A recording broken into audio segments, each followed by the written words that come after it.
Movie का start एक doll से होता है जिसको नाइटमेयर्स आ रहे होते हैं कि उसने एक छोटी बच्ची के पेरेंट्स को मर्डर कर दिया है। ये डॉल इंग्लैंड में वेंट्रिकुलर डमी बनी बहुत ही अब्यूसिव और एम्बैरेसमेंट वाली लाइफ गुजार रही होती है। लास्ट जनवरी में इंटरनेशनल वेंट्रिकुलर कंपटीशन में परफॉर्म करने के बाद ये विश करती है कि इसे इसकी फैमिली मिल जाए। जिसके बाद ये डॉल टीवी पर जेनिफर टिली की न्यू हॉरर फिल्म चकी गोस्ट साइको का प्रीव्यू देखती है, जिसमें वो चकी और टिफनी की रीबिल्ड डॉल्स लेती है जो कि उनके बचे हुए रिमेन से बनाई गई है। ये डॉल रियलाइज करती है कि ये उनका सन है। तभी इस डॉल का ओनर रूम में आता है जो इसे अब्यूज करना शुरू हो जाता है। जिस माउस से वो उसे टॉर्चर कर रहा था वही माउस उसके ओनर को बाइट कर लेता है। इस बात का फायदा उठा के वो डॉल भाग निकलती है, जिसके बाद वो एक टीसीएस की मदद से अपने पेरेंट्स से मिलने हॉलीवुड पहुंचती है। बॉक्स से बाहर निकलने पर डॉल खुद को चकी गोस्ट साइको मूवी के प्रॉप रूम में पाता है, जहाँ चकी और टिफनी की डॉल्स भी होती हैं। डॉल हार्ट ऑफ डमिला एक वुडो एमुलेट यूज करते हुए चकी और टिफनी को वापस जिंदा कर लेता है। टिफनी अपने बेटे को देख के बहुत खुश होती है, जबकि चकी बेहोश हो जाता है। उसी दौरान एक पपेटियर रूम में एंटर होता है जो टिफनी को पकड़कर उसके पार्ट्स अलग करना शुरू हो जाता है। जब वो उसकी बैग खोलता है तो अंदर ओरिजिनल ब्लड होता है। चकी और टिफनी उसे संभलने का टाइम ही नहीं देते और पियानो वायर यूज करते हुए बेदर्दी से उसका सर बॉडी से अलग कर देती हैं। इसके बाद वो दोनों अपने सन को ग्लेन नाम देते हैं। सीन्स चेंज होते हैं और जेनिफर प्रॉप रूम में आती है। पहले तो वो पपेटियर की डेड बॉडी को एक डमी समझती है, मगर फिर उसे रियलाइज होता है कि ये एक डेड बॉडी है। जिसके बाद वो फौरन पुलिस को कॉल करती है। इस सब के बाद जब जेनिफर मीडिया से बचते हुए अपनी कार में बैठती है तो ग्लेन, चकी और टिफनी भी उसकी गाड़ी में बैठ जाते हैं। रात सोने से पहले ग्लेन चकी और टिफनी से पूछता है कि आखिर वो लोगों को मारते क्यों हैं, क्योंकि उसको लगता है कि वायलेंस गलत चीज है। चकी कहता है कि ये चीज इन्हें रिलैक्स करने में हेल्प करती है, जबकि टिफनी रिस्पॉन्सिबल पेरेंट होने का सबूत देते हुए ग्लेन से एग्री करती है और चकी को फोर्स करती है कि वो किलिंग छोड़ दे। चकी इस टॉपिक को खत्म करने के लिए प्रॉमिस कर देता है, मगर हम देखते हैं कि वो अपनी बैक पर फिंगर क्रॉस कर लेता है। सीन्स जेनिफर पे शिफ्ट होते हैं, जिसमें रेडमैन के डायरेक्टोरियल डेब्यू में वर्जिन मैरी का रोल हासिल करने के लिए रेडमैन को घर पे इनवाइट किया होता है ताकि वो उसे इस रोल के लिए कन्विंस कर सके। ये सब देखते हुए चकी और टिफनी भी डिसाइड करते हैं कि वो अपनी सोल्स जेनिफर और रेडमैन में ट्रांसफर कर देंगे। जब रेडमैन और जेनिफर रोमांस कर रहे होते हैं तो एक मीडिया फोटोग्राफर उनके पिक्चर्स लेना शुरू हो जाता है। वहीं दूसरी तरफ टिफनी रेडमैन को बेहोश कर देती है, जो देखकर जेनिफर बहुत डर जाती है और भागने की कोशिश करती है, मगर टिफनी उसे भी बेहोश कर देती है। फोटोग्राफर ये सब कैप्चर कर रहा होता है। चकी और टिफनी रेडमैन और जेनिफर को रूम में ले जाते हैं, जहाँ टिफनी एक टर्की ब्लास्टर यूज करते हुए जेनिफर के अंदर चकी का सीरम इंसेमिनेट कर देती है। चकी फोटोग्राफर को देख लेता है और ग्लेन को लिए उसके पीछे निकलता है। उस फोटोग्राफर के घर पहुंचकर चकी पहले उसे अच्छे से डराता है, फिर उसे मारने ही वाला होता है। तभी अचानक फोटोग्राफर एक स्टैंड से जा टकराता है, जिस पर पड़ा एसिड उस फोटोग्राफर पे गिर जाता है और उसकी डेथ हो जाती है। चकी ग्लेन और उस फोटोग्राफर के साथ पिक्चर लेता है और ग्लेन से प्रॉमिस कर लेता है कि वो अपनी मदर को इस सब के बारे में नहीं बताएगा। नेक्स्ट डे जब रेडमैन और जेनिफर होश में आते हैं तो उन्हें कुछ याद नहीं होता, जिसके बाद वो दोनों अपने अपने रास्ते निकल जाते हैं। मगर कुछ ही टाइम बाद जेनिफर को रियलाइज होता है कि वो प्रेग्नेंट है। जब वो रेडमैन को कन्फ्रंट करती है तो रेडमैन इस बात से साफ इनकार कर देता है कि वो उसका बेबी है। जिसके बाद वो जेनिफर से ये भी कहता है कि अगर वो प्रेग्नेंट है तो वो उसे उसकी मूवी में नहीं लेगा। जेनिफर एक कॉल अटेंड करने चली जाती है। टिफनी ये सब सुन रही होती है और रेडमैन की रिजेक्शन उसे बहुत गुस्सा दिला देती है और टिफनी रेडमैन को एविसरेट करती है, जिसके बाद इवेंचुअली उसकी डेथ हो जाती है। ये सब करते ग्लेन टिफनी को देख लेता है। टिफनी भी चकी की तरफ ग्लेन से प्रॉमिस कर लेती है कि वो चकी को कुछ ना बताए। नेक्स्ट मॉर्निंग जब जेनिफर सो के उठती है तो वो खुद को 9 मंथ प्रेग्नेंट पाती है एक बेबी के साथ। ये सब इतना जल्दी वुडू मैजिक की वजह से हो रहा होता है। जेनिफर को समझ नहीं आता और वो पैनिक करना शुरू हो जाती है, जिसके बाद वो अपनी असिस्टेंट जॉन को कॉल करती है। चकी जेनिफर पे अटैक करके उससे बेड पे टाई कर देता है। जब जेनिफर शोर करती है तो उसके मुंह में डालने के लिए चकी अपनी पॉकेट से क्लोथ निकाल रहा होता है। तभी उस फोटोग्राफर के साथ ली गई पिक्चर नीचे गिर जाती है, जिसे देख के टिफनी चकी पर बहुत गुस्सा होती है। गुस्से में आकर जब चकी क्लोसेट पे हाथ मारता है तो अंदर से रेडमैन की बॉडी निकल आती है, जिससे ये क्लियर हो जाता है कि चकी और टिफनी दोनों ही अपना प्रॉमिस नहीं पूरा कर सके हैं। मगर अब मसले की बात ये है कि रेडमैन डेड है और उन्हें चकी की सोल ट्रांसफर करने के लिए एक और बॉडी की जरूरत है। यही वजह होती है कि वो जेनिफर के ड्राइवर को कॉल करते हैं, जो जेनिफर के प्यार में पागल होता है मगर आज तक उसे बोल नहीं सकता होता। टिफनी जेनिफर की आवाज निकाल कर उसे घर बुलाती है, जिसके बाद वो उससे सभी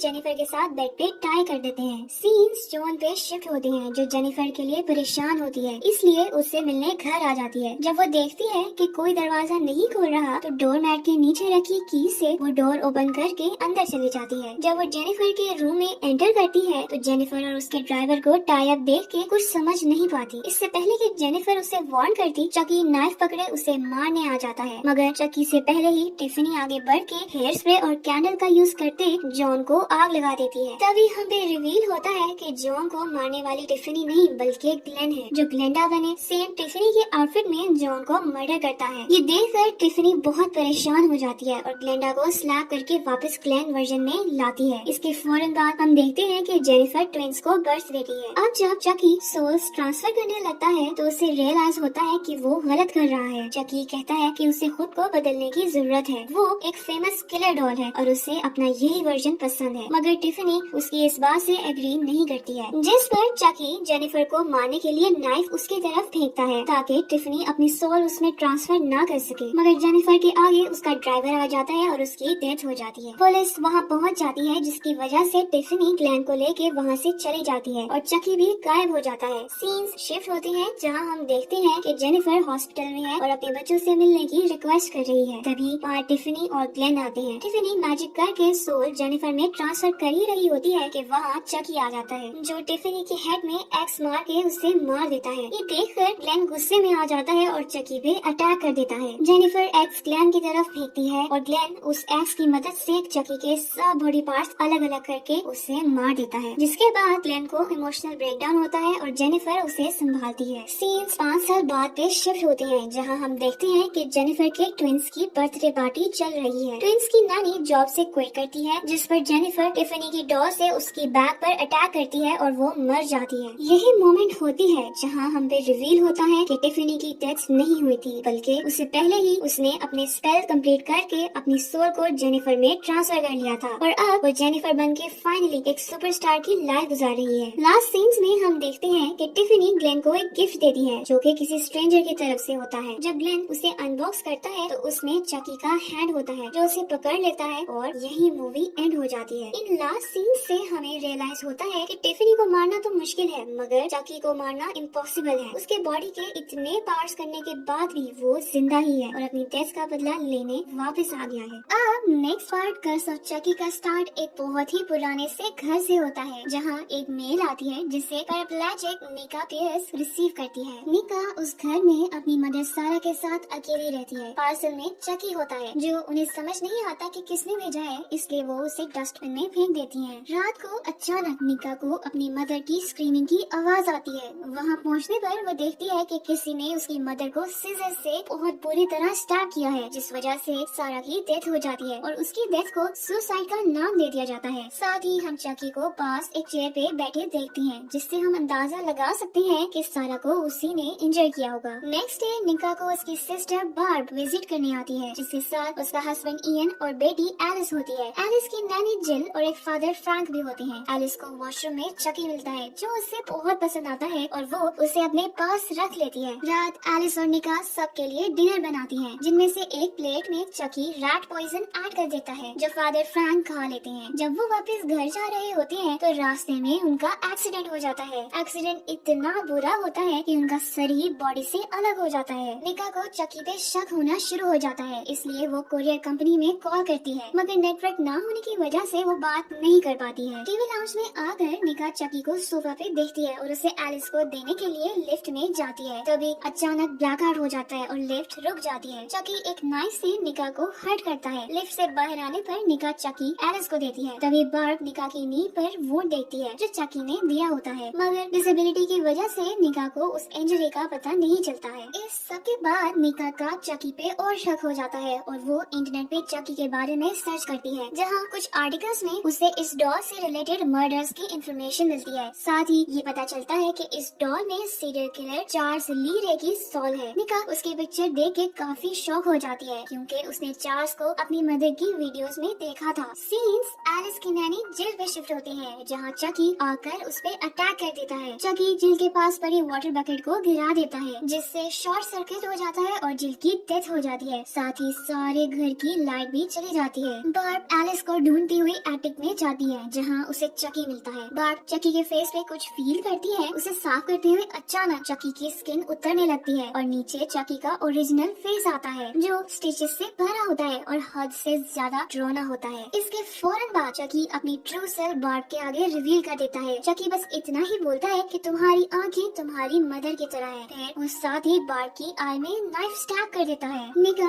बार्ब की स्क्रीम सुन के लिफ्ट से ऊपर जाने लगती है मगर लाइट ना होने की वजह से उसे स्टेज से क्रॉल करते हुए जाना पड़ता है। तभी अचानक स्टेज में बार्ब की आई और फिर बॉडी आके गिरती है जिसके पीछे पीछे चकी आ रहा होता है। ये देखकर निका बहुत पैनिक कर जाती है और जल्दी से व्हील चेयर लिए अपने ब्रदर इन लॉ की तरफ भागती है। इयन निका को गैराज में छोड़ के एलिस को ढूंढने जाता है। निका को अकेला देखकर चकी वहाँ आता है और कार स्टार्ट कर देता है जिसकी स्मोक से निका को सांस लेने में प्रॉब्लम होना शुरू हो जाती है। तभी निका सामने पड़े एक्स को उठा के चकी पे अटैक कर देती है। चकी को तो कुछ नहीं होता मगर इयन वहाँ आ जाता है और निका के हाथ में एक्स देखकर उस पे शक करने लगता है। निका उसे समझाने की कोशिश कर ही रही होती है कि ये सब चकी कर रहा है। इयन उस पे यकीन नहीं करता जिस वजह से निका को पैनिक अटैक आता है और वो बेहोश हो जाती है। होश में आने पर वो खुद को टाइड अप पाती है। दूसरी तरफ इयन इस मिस्ट्री को सॉल्व करने के लिए चकी में लगाया हुआ कैमरा निकालता है। इयन ने ये कैमरा बार्ब पे नजर रखने के लिए लगाया था क्योंकि उसे शक था कि बार्ब का जिल के साथ अफेयर चल रहा है। इयन फुटेज में देखता है कि एलिस क्लोजेट में लॉक्ड है और चकी सच में एक लिविंग डॉल है। इयन को सच तो पता चल जाता है मगर तब तक बहुत देर हो चुकी होती है। चकी वहाँ पहुँच जाता है और निका की व्हील चेयर को पुश करते हुए इयन को जमीन पे गिरा देता है जिसके बाद वो एक्स यूज करते हुए इयन के फेस पे अटैक करता है और इयन को भी मार देता है। इसके बाद चकी निका की तरफ बढ़ता है। जब वो निका पे अटैक करता है तो निका अपनी लेग्स आगे करके खुद को प्रोटेक्ट करती है। अब जैसा कि हम जानते हैं कि निका अपनी डिसेबिलिटी की वजह से लेग्स पे कोई पेन फील नहीं करती है, इस बात का फायदा उठाते हुए वो एक्स को अपनी लेग्स से निकालती है और चकी का सर बॉडी से अलग कर देती है जिसके बाद उसे लगता है कि उसकी जान बच गई है। निका अपने वोंड पे क्लॉथ बांध रही होती है कि पीछे से चकी फिर उठ खड़ा होता है और अपना सर बॉडी के साथ अटैच करता है जिसके बाद वो निका को उसकी व्हील चेयर के साथ ही ग्राउंड फ्लोर पे फेंक देता है। निका के पूछने पर चकी फ्लैशबैक में जाकर निका को स्टोरी सुनाता है। चकी बताता है कि चार्ल्स उनका फैमिली फ्रेंड था और उसकी मदर सारा को प्यार करता था। चार्ल्स ने निका के फादर को किल करके सारा को किडनैप कर लिया जब वो निका के साथ प्रेग्नेंट थी मगर सारा ने उसे बिट्रे कर दिया जिस पर गुस्सा होकर चार्ल्स ने उसे स्टमक में स्टैब किया था। यही वजह है कि निका इस डिसेबिलिटी के साथ बॉर्न हुई थी। सारा ने किसी तरह पुलिस को इन्फॉर्म कर दिया था। पुलिस के अराइवल पे चार्ल्स वहाँ से भागकर एक टॉय स्टोर में छुप जाता है मगर एक पुलिस ऑफिसर उसे शूट कर देता है। अब चार्ल्स रियल लाइफ में तो मर चुका है लेकिन इससे पहले वो अपनी सोल एक डॉल में ट्रांसफर कर देता है जो अब चकी के नाम से जाना जाता है। अब चकी बने उन सब लोगों से बदला ले रहा है जिन्होंने उसे बिट्रे किया था। उनमें सारा और उसकी फैमिली भी आती है। निका चकी को टॉन्ट करती है कि उसका रियल एनिमी तो अभी जिंदा है जिस पर चकी को गुस्सा आ जाता है। उसी दौरान निका खुद को लिफ्ट में लॉक कर देती है। चकी निका के हाथ पे नाइफ से अटैक करता है। निका नाइफ उससे लेकर उसको अंदर तक स्टैब करती है मगर फिर भी उस पे कोई असर नहीं होता। इसी दौरान पुलिस ऑफिसर फादर फ्रैंक की डेथ की इन्वेस्टिगेशन करने वहाँ पहुँच जाते हैं क्योंकि उन्हें पता चला होता है कि एक्सीडेंट से पहले उन्होंने सारा टाइम यही गुजारा था। ऑफिसर निका की स्क्रीम सुन के घर के अंदर जाते हैं जहाँ वो बार्ब की डेड बॉडी देखते हैं और निका के हाथ में नाइफ भी। चकी लाइफलेसली एक चेयर पे बैठा ये सब देख रहा होता है। अब ऐसा सिनेरियो देख के कोई भी निका पे ही शक करेगा इसलिए ऑफिसर को भी यही लगता है कि ये सब करने वाली निका है। हर वेपन पे फिंगरप्रिंट्स भी निका के ही शो हो रहे होते हैं। यही वजह है कि निका को इस सब के लिए रिस्पॉन्सिबल समझते हुए क्रिमिनल मेंटल एसाइलम में डाल दिया जाता है। जाते जाते भी निका चकी को टॉन्ट करती जाती है कि उसका रियल एनिमी अभी भी जिंदा है। सीन्स पुलिस ऑफिसर पे जाते हैं जो चकी को एक बैग में डाले कार में ले जाता है जहाँ टिफनी उस पे अटैक करके उसे मार देती है और चकी को बैग से निकाल के पूछती है कि अब उनका नेक्स्ट टारगेट कौन है। लास्ट सीन्स में हम देखते हैं कि एलिस अब अपनी ग्रैंडमदर के साथ रह रही है। जब वो स्कूल से वापस आती है तो चकी को वहाँ देखती है जहाँ चकी फेमस वुडू स्पेल करते हुए अपनी सोल एलिस में ट्रांसफर करना शुरू हो जाता है मगर तभी एलिस की ग्रैंडमदर जिन्हें चकी से जख्मी किया होता है चकी पे अटैक कर देती है और यही मूवी एंड हो जाती है।